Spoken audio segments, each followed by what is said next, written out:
Salut à tous, c'est Arthur, j'espère que vous allez bien en cette fin d'année. Les fêtes de Noël arrivent et avec elles j'espère le réconfort d'une famille, parce que le réconfort on ne le trouve pas du côté du FC Nantes. Cette année 2024 aura été désastreuse du début jusqu'à la fin. On a peut-être dû battre un record de défaites. Cette dernière défaite face à Brest est peut-être finalement une des moins pires, avec celle face à Reims en début de saison à la Beaujoire.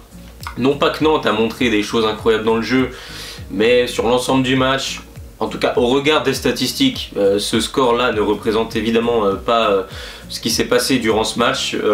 Malgré tout, je dis pas non plus que Nantes mérite pas sa défaite, parce que on se fait avoir comme ça à peu près tous les week-ends, donc peut-être qu'à force il serait peut-être temps qu'on apprenne un peu de nos erreurs, comme d'habitude.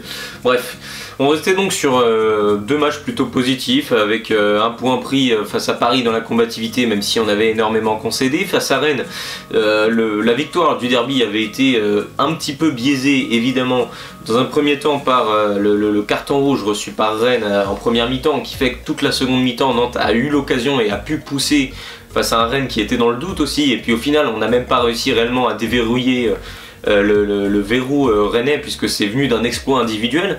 Et collectivement on se demande comment cette équipe est capable de marquer, franchement, et ce soir ça, encore une fois ça en est la preuve. Première mi-temps où Nantes est vraiment dans le dur. Pourtant on aligne un système à 5. Comboiré a visiblement donné l'instruction à ses joueurs de laisser le ballon aux Brestois.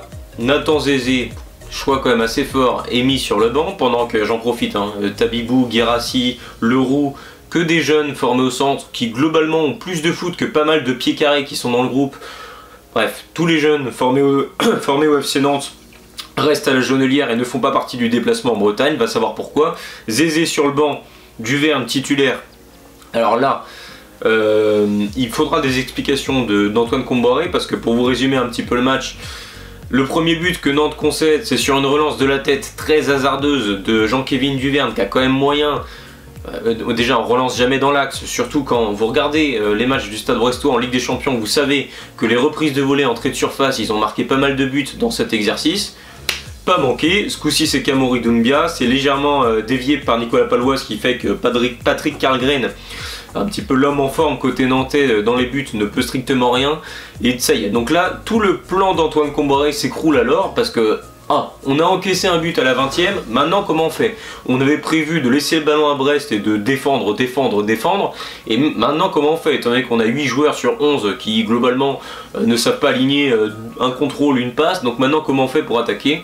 Eh ben ça a été tout de suite beaucoup plus compliqué. Dans la foulée, Nantes, et encore une fois, paye un petit peu ce choix d'Antoine Comboiré d'aligner Jean-Kévin Duverne. Au marquage, l'ancien Brestois, justement, face à son ancienne équipe, il a offert un cadeau à son ancienne équipe, Jean-Kévin Duverne, en lâchant le marquage sur Brendan Chardonnay. Il en faut pas plus pour le capitaine de Brest pour décroiser sa tête de façon splendide. Patrick Carlgren est battu, même si peut-être qu'il peut plus anticiper que Chardonnay. En réalité, il peut pas trop réellement dévier le ballon dans l'autre sens, donc il peut peut-être se décaler un petit peu avant que Chardonnay touche la balle.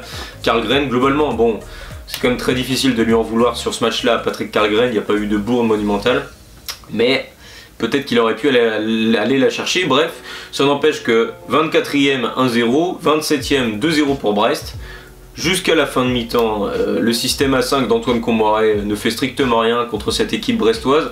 Alors certes, c'est peut-être Nantes qui a touché le plus de ballons dans la surface par rapport aux joueurs finistériens, mais ça n'empêche qu'on n'a eu quasiment aucune occasion. Grégoire Couder, le deuxième gardien de Brest qui était titularisé ce soir, n'a strictement rien eu à faire globalement du match. Il a passé une après-midi plutôt tranquille, mais alors en première mi-temps, là c'était café sur la plage, limite il n'avait pas besoin de rentrer sur le terrain, ça n'a rien changé, il n'a pas eu à s'employer une seule fois. Donc voilà, les seules détonations offensives nantaises viennent de Moses Simon, évidemment, vous l'aurez deviné. Joël Le Penant de temps en temps dans son jeu de haut but, c'est assez intéressant. Mathis Sabine, que j'ai trouvé aux abonnés absents globalement sur toute la rencontre à peu près, même s'il y a eu par moments, notamment quand Mostafa Mohamed est rentré, il y a eu quelques moments de mieux, mais bon, je reste évidemment très déçu. Donc voilà, on rentre avec une première mi-temps désastreuse de la part de Nantes, on se dit qu'on va revivre un match tout pourri. Bref, Nantes se termine son année en Ligue 1 de façon très mauvaise, mais heureusement il y a eu cette seconde mi-temps qui nous a donné un petit peu plus d'espoir. Non pas grâce à ce changement et la sortie de Jean-Kévin Duverne pour l'entrée de Mostafa Mohamed, parce que je ne crois personnellement absolument pas du tout en l'Égyptien Mostafa Mohamed qui, je trouve, n'est même plus un joueur de foot quand je le vois rentrer comme ça. Je ne comprends pas d'ailleurs pourquoi est-ce qu'il est encore sur les terrains de Ligue 1. Il a les pieds carrés, il est incapable de faire un contrôle. Il a au moins eu le mérite d'être là, d'être présent physiquement et donc de libérer des espaces sur les côtés. Ça au moins ça a été utile. Et en seconde mi-temps, donc Nantes repasse à un système à 4 derrière. Alors attention, hein, Castelletto-Palois en 2 charnières, ça veut dire que les espaces dans le dos, Brest en a globalement pas mal profité, mais au moins Nantes avait, a pu jouer un petit peu plus haut et avait plus notamment de joueurs sur les côtés. Donc on a vu des moments très intéressants. 2 minutes après le coup d'envoi de cette seconde mi-temps, sur corner, Moses Simon va délivrer sa 5e passe décisive pour le Brésilien Douglas Augusto. Contrôle poitrine, frappe du mauvais pied, un parade pour Grégoire Couder.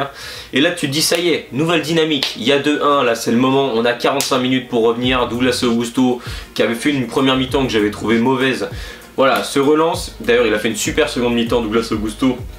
En plus de son but, je l'ai vraiment trouvé très propre. Et donc voilà, on se dit ça y est, maintenant la machine est lancée. On déroule, même si on a Mostafa Mohamed devant, on se débrouille, on essaye de faire des trucs, quitte à donner le ballon souvent à Simon et se projeter. Et malheureusement, on est retombé un peu dans les mêmes limites qu'on a eu face au Havre à l'époque, qu'on a eu face à toutes les équipes qui ont joué un petit peu plus bas face à nous, parce que Brest a joué plus bas face à nous en seconde mi-temps, vu que Brest était mené. Et voilà, et Nantes, quand une équipe joue plus bas, comme face au Havre, on est incapable de se procurer des situations. Alors oui, on est capable de temps en temps, et j'ai trouvé que c'était pas si mal, c'était peut-être même mieux qu'à certains matchs, de se trouver, de faire des 1-2, l'entrée de Sorba Thomas a apporté un petit peu de tonicité sur le côté droit qui en manquait énormément. Bref, on est capable quand même d'enchaîner quelques passes dans le milieu de terrain, on commence à voir quelques schémas qui sont plutôt intéressants. Mais je trouve que c'est jamais, alors déjà ça manque énormément de verticalité, c'est jamais réellement dans le sens du but, c'est-à-dire que j'ai l'impression qu'une action de Nantes se conclut par un décalage sur un côté et un centre. Je pense que pour Antoine Kombouaré, ça c'est une action réussie, quand on termine par un centre. J'en ai marre de voir les centres tout le temps à Nantes parce qu'on marque quasiment jamais sur des centres. Donc à un moment il faut arrêter de toujours vouloir centrer. Là j'ai en tête une image, Pero Chirivella, il a un schéma de passe là, juste là, il a juste à donner dans l'intervalle à Adeline. Il préfère décaler sur le côté pour un centre, évidemment dégagé par, je sais plus si c'était Chardonnay ou Ndia, et les deux ils se sont régalés des ballons aériens parce qu'on... À quoi bon faire des centres quoi? À un moment donné, il me semble que les buts de foot ils sont au centre des terrains, ça sert à rien d'aller chercher les zones d'en-but, hein, on n'est pas au rugby. Donc bref, toujours vouloir écarter c'est un petit peu pénible, même si je pense que ça vient de l'idée de souvent vouloir écarter sur Simon, qui lui au moins provoque et donc libère des espaces, ce qui n'est pas du tout le cas sur ce côté droit, qui en fait, ce côté droit je vais l'appeler le côté centre, parce que on n'a jamais vu un joueur dribbler sur ce côté là depuis 15 ans à FC Nantes, à chaque fois c'est des centres, tout le temps, donc bon, là encore plus, Sorba Thomas c'est le centreur fou, Kelvin Amian quand il sait plus quoi faire il centre. Donc bon, à un moment on a un petit peu marre de cette tactique offensive parce que ça ne marche pas et on l'a vu sur toute la seconde mi-temps. Citez-moi un arrêt qu'a eu à faire Grégoire Couder en deuxième mi-temps, si ce n'est le ballon contré par Mady Camara et Douglas Augusto qui la touche juste devant Couder. C'est la seule occasion de Nantes sur les 45 minutes suivant le but de Douglas Augusto. À un moment donné, quand tu es mené 2-1, que tu as encore la tête de ton entraîneur à sauver, que c'est le dernier match de l'année, que Brest, en plus de ça, ils ont joué mardi, ils sont fatigués, à un moment donné, il faut y aller, quoi, les mecs. Non, on est incapable, en fait, on écarte. En fait, c'est pas tant une question d'envie, parce que je trouve que les efforts sont là, mais à un moment donné, il faut mettre un petit peu plus de verticalité et aller un petit peu plus droit au but. Et évidemment, ce qui devait arriver arriva. Nantes se fait prendre très souvent dans le dos, Castelletto fait des fautes, Palois fait des fautes, ils prennent tous les deux des cartons jaunes, donc ils peuvent plus trop faire de fautes après. Quand le bloc haut comme ça monte avec la lenteur des défenseurs comme Palois et Castelletto ou même Kozza que je trouve pas bon dans un système à 4, je le préfère dans un système à 5. Amiens c'est un petit peu mieux mais bon bref, c'est pas fameux non plus défensivement. Nantes se fait prendre dans le dos, Abdallah Sima, premier avertissement poteau. Il y avait eu déjà Mama Baldé juste après le but de Douglas Augusto qui avait buté sur Kalgren, qui avait fait une super parade sur l'occasion.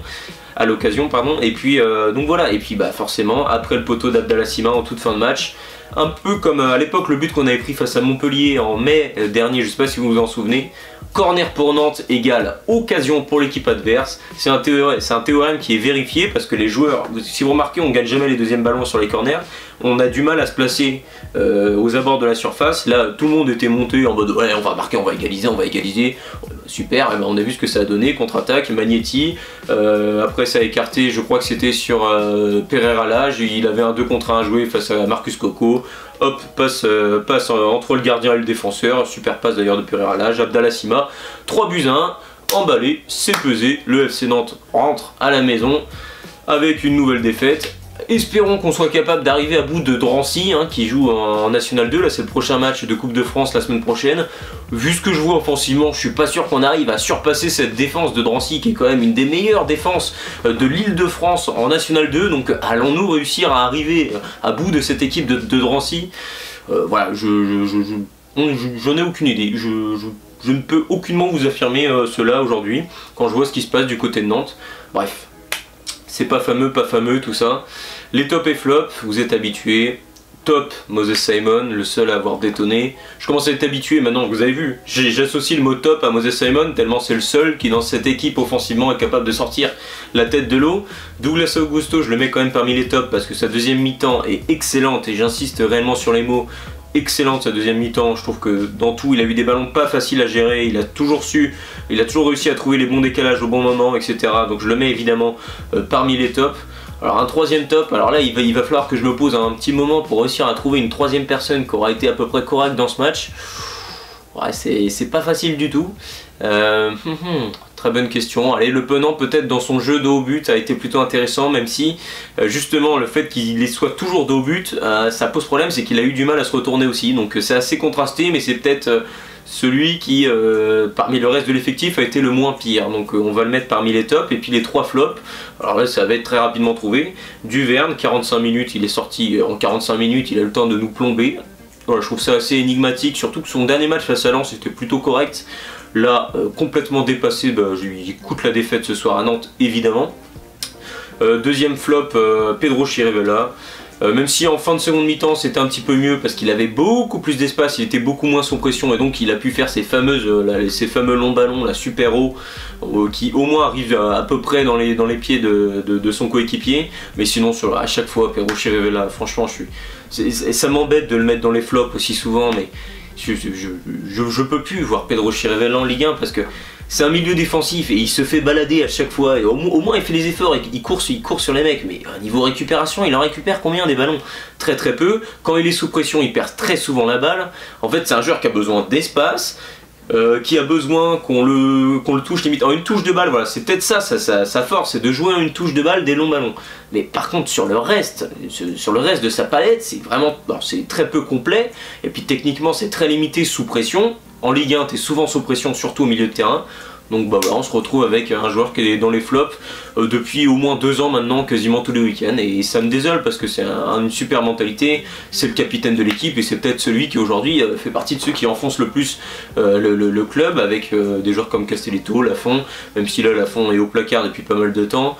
Castelletto pareil, je l'ai globalement trouvé en difficulté sur l'ensemble du match. Je vais le mettre parmi le troisième flop, même si je pourrais mettre aussi Mathis Ablin, enfin bon.